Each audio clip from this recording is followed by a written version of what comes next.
kelas Bahasa Indonesia.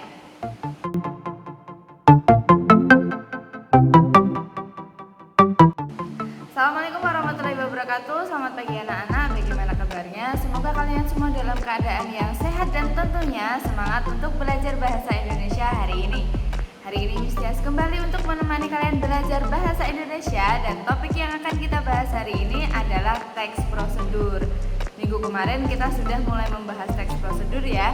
Kita mulai dengan pengertian, kemudian tujuan, juga ciri-ciri dari teks prosedur.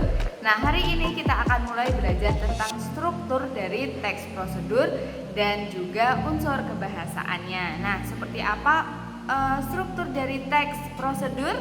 Ayo kita tonton video berikut ini. Oke, halo anak-anak, kita mulai dari jenis-jenis teks prosedur. Nah, kemarin sudah Miss Tias jelaskan apa itu teks prosedur ya. Nah, hari ini akan Miss Tias ingatkan kembali jenis-jenis teks prosedur itu apa saja. Nah, di sini kalian bisa lihat ada 3 jenis. Jenis yang pertama, teks prosedur itu bisa untuk memandu cara menggunakan atau memainkan suatu alat. Kemudian teks prosedur itu bisa juga memandu cara membuat. Nah, untuk cara membuat ini tentunya ada bahan, ada caranya, ada langkahnya juga. Dan jenis yang terakhir adalah teks prosedur untuk memandu cara melakukan sebuah kegiatan. Ada cara menari atau cara melakukan senam, seperti itu. Nah, fokus kita hari ini adalah struktur teks prosedur. Dari 3 jenis itu ada struktur yang biasanya ada dalam sebuah teks prosedur. Apa saja? Yang pertama ada judul, kemudian ada pengantar yang menyatakan tujuan penulisan teks prosedur, kemudian ada bahan atau alat untuk melaksanakan suatu prosedur, kemudian tentunya ada langkah atau tahapan dengan urutan yang benar, dan yang terakhir ada simpulan. Nah, langsung saja kita bahas contoh dari sebuah teks prosedur dan nanti akan kita lihat bagaimana strukturnya. Oke, coba kalian lihat ada teks prosedur seperti ini. Nah, di sini judulnya cara membuat squishy. Berarti teks prosedur ini termasuk jenis teks yang memandu bagaimana cara membuat sesuatu. Itu. Nah, bagaimana struktur teks prosedur dalam teks ini? Mari kita lihat. Yang pertama adalah judul. Judul ini dapat berupa nama benda atau sesuatu yang hendak dibuat atau dilakukan. Judul ini juga dapat berupa cara melakukan atau menggunakan sesuatu. Nah, karena teks prosedur, contoh teks prosedur yang Miss Tias berikan tadi adalah cara membuat sesuatu, jadi di sini judulnya langsung cara membuat squishy. Nah, agar teksnya lebih menarik, disisipkan juga gambar contoh-contoh dari squishy. Oke, next setelah judul tadi ada pengantar atau tujuan teks. Tujuan dari teks ini adalah berisi hal yang ingin dilakukan. Tujuan teks prosedur ini disesuaikan dengan jenis teksnya ya. Bisa untuk menggunakan suatu alat, membuat makanan, minuman, kerajinan, atau melakukan sesuatu. Nah, karena judulnya tadi adalah membuat squishy, cara membuat squishy, jadi pengantar atau tujuan teks di contoh teks ini isinya tentang squishy. Mungkin ada beberapa orang yang tidak tahu apa itu squishy, disampaikanlah di tujuan atau pengantar ini. Gitu. Sudah paham ya? Sekarang kita lanjut ke struktur yang berikutnya, yaitu bahan atau alat. Karena contoh teks ini adalah untuk membuat sesuatu, tentu ada alat dan bahan yang digunakan. Apa sih bedanya alat dan bahan?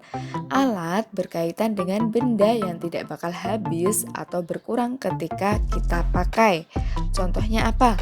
Gunting, kuas berukuran kecil, wadah gitu. Nah, kalau kita menggunakan gunting mau berapa kali pun kita pakai, gunting itu tidak akan habis atau berkurang ketika kita pakai.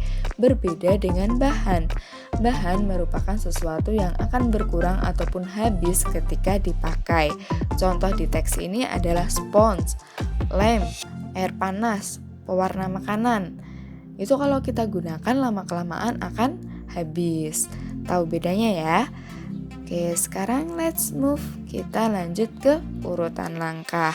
Dalam sebuah teks prosedur pasti ada urut-urutan langkahnya yang ditulis secara rinci dan juga urut. Nah, di sini juga sudah dijelaskan urutan langkah ini berisi urutan langkah secara rinci dan bertahap.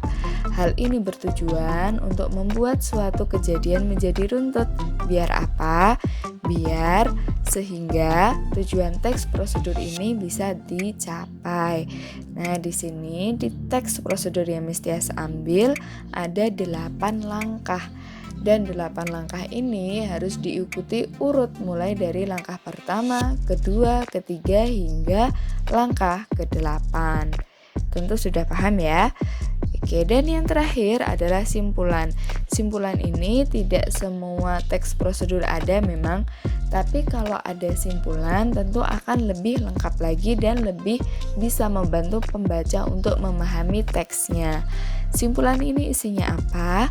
Simpulan ini berupa harapan atau manfaat yang didapat jika langkah-langkah pada teks prosedur dilakukan dengan baik. Contoh simpulan itu, semisal kalau kalian membaca teks prosedur, kemudian di situ ada tulisan mudah sekali kan langkah-langkahnya, selamat mencoba. Nah, itu termasuk dalam simpulan. Kenapa? Karena di situ ada motivasi untuk pembaca agar bisa melakukan atau membuat juga apa yang sudah dituliskan di teks prosedur itu. Oke, sampai di sini bisa dipahami ya untuk struktur dari teks prosedur itu. Oke, anak-anak, karena practice make perfect dan pasti kalian akan bosan jika Mistias hanya menjelaskan saja. Mistias akan memberi kalian kesempatan untuk mencoba menganalisis struktur teks prosedur. Nah, tolong kalian baca di buku paket bahasa Indonesia ya, halaman 81. Di situ ada 3 teks prosedur yang berbeda, tapi Mistias akan minta kalian untuk menganalisis teks 1 dan teks 2 saja. Buatlah analisis struktur dari masing-masing teks tersebut. Tolong dikerjakan di buku tugas. Kita akan bahas saat PTM pekan depan. Nah, contoh pengerjaannya seperti apa? Contoh pengerjaannya seperti ini. Kalian buat tabel di buku tugas kalian. Kemudian struktur teks. Struktur teks itu ada judul, tujuan, alat dan bahan, langkah dan juga simpulan.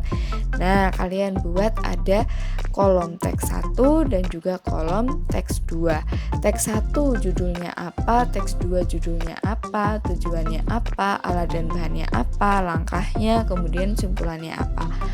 Bisa dipahami ya? Selamat mengerjakan dan semangat belajar. Baiklah anak-anak semua, itu tadi materi tentang struktur dari teks prosedur. Bagaimana penjelasannya? Semoga mudah untuk kalian pahami ya. Nah, jangan lupa kerjakan tugas tentang teks prosedur ini yang sudah Mistias berikan di kolom tugas siswa. Tolong dikerjakan, kemudian jangan lupa dikumpulkan. Jika kalian merasa kesulitan untuk menguploadnya di LMS atau mungkin ada trouble, kalian baca di situ sudah ada opsi keduanya. Tapi jangan lupa untuk menuliskan nama kelas dan juga nomor absen di kolom jawaban. Oke, sekian dari Mistias. Semoga ilmu yang kalian dapat hari ini bisa bermanfaat untuk kalian dan sampai jumpa pekan depan. Wassalamualaikum warahmatullahi wabarakatuh.